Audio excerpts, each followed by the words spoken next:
Welcome back. As more and more events continue to unfold following Nigeria's concluded presidential and governorship elections, the national chairman of the People's Democratic Party, PDP, Dr. Iyorchia Ayu, has been suspended by the party.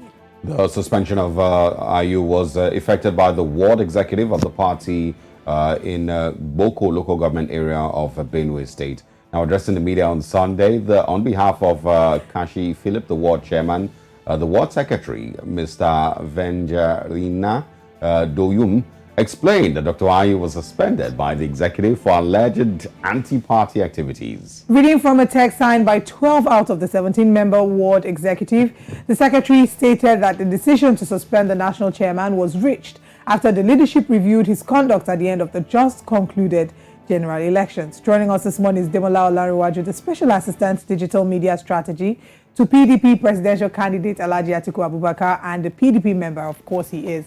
And joining us to discuss this. Good morning, and thank you very much for joining us. Thank you very much, Olive. It's a pleasure to be with you. All right. Let's talk about Dr. Iyorchia. It's very interesting that the suspension is coming now. I want to find out the weight of the suspension. But before that, I think the focus should be on some of the anti-party activities that have been discussed. There have been speculations about some of these parties, these anti-party, so-called anti-party activities, being that he did not participate in the elections and he did not pay his party dues. So let's talk about that and what's really the weight of this suspension is. It's as weighty as me saying that the both of you have been sacked by News Central. If I announce your sack at News Central, I mean, it might be sensational to some, but it's not. It doesn't carry any weight because there's a laid-down procedure for you to remove a national chairman. And that laid-down procedure has not been followed in this instance. Section 57(7) of the party's constitution is very clear that if you are going to remove a national chairman, only the National Executive Council can remove any member of the National Working Committee.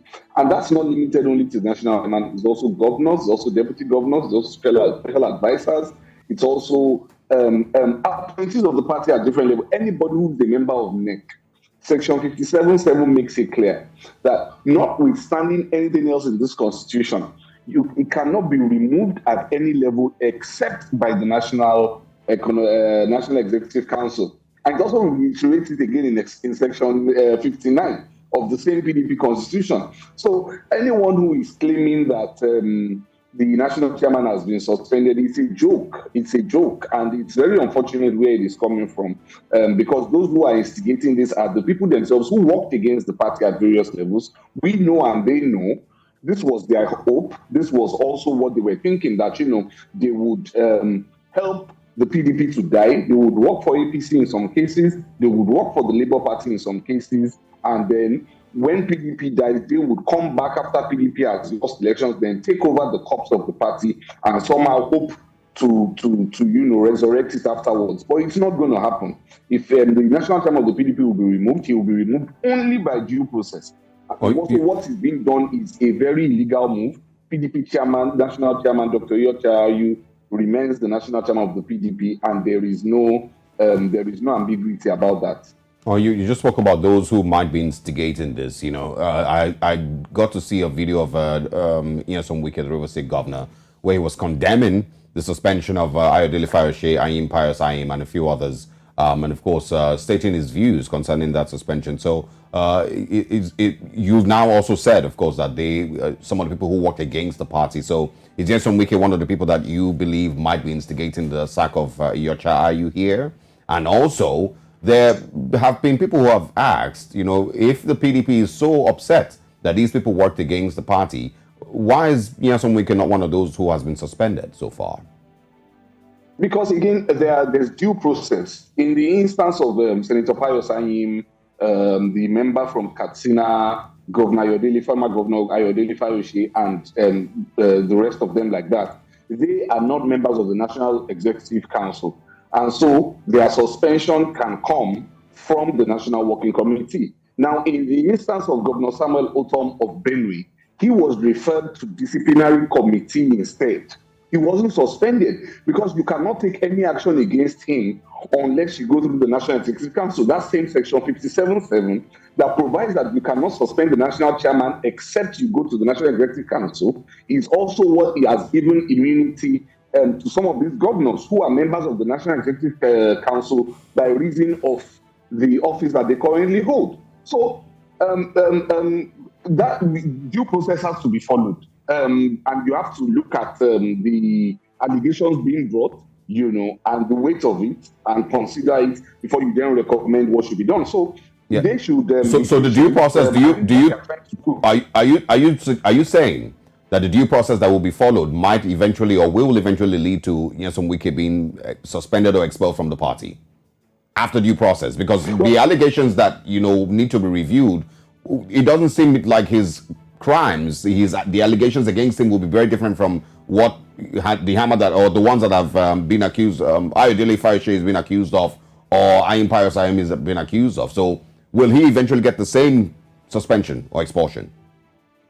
Well, everyone, my own personal wish is knowing what I know or knowing what I think I know about what happened in Rivers State. I would want that to happen. However, I cannot say that this is exactly what happened. I don't know the level of allegations that have been laid. I don't know the evidence that the National Working Committee has. But I do know that in instances where members have been suspended is because cases have been made against them that are incontrovertible. And in fact, Senator Ayu, in responding to his suspension now from the party, in responding to it, he admitted in the letter that he worked for the APC gubernatorial candidate in Ebonyi State. So he himself has proven that he carried out anti-party activities.